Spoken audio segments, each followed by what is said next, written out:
Новото јавно предпријатие Градски енергетски системи за парно грејење, оформено од град Скопје, проектира планови за ширење на топловодната мрежа во главниот град, вели градоначалникот Петре Шилегов. Според него, со ширење на мрежата ќе се овозможи граѓаните да се приклучат, бидејќи овој начин на затоплување ќе бил поевтин за домовите. Дали од октомври Скопјани ќе добијат грејење од град Скопје останува неизвестно, зашто од владата се уште одговор нема. Јас сметам дека градот е должен сам да креира собствена енергетска политика, бидејќи само така навистина ќе ја посветиме грижата. Меѓутоа дисперзијата, да можеме да дојдеме до објекти кои што се изградени, објекти кои што се градат, едноставно да имаме готови проекти за моментот кога ќе стартуваме, да можеме да ја развиеме мрежата многу полесно.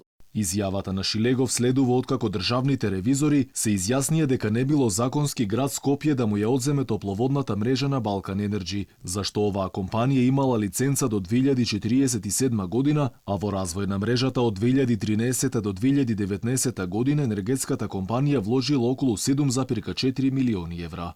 Преземањето на топловодната мрежа може да биде предлог на поведување на меѓународна судска постапка и арбитража од страна на БЕК. Управниот суд ја уважи тужбата на операторот против Агенцијата за катастар на недвижности, што го направила тоа со образложение дека е направена суштинска повреда на постапката, оцени ревизорите. Инаку јавното предпријатие на град Скопје, Градски енергетски системи, е формирано со основачки влог од 250.000 евра.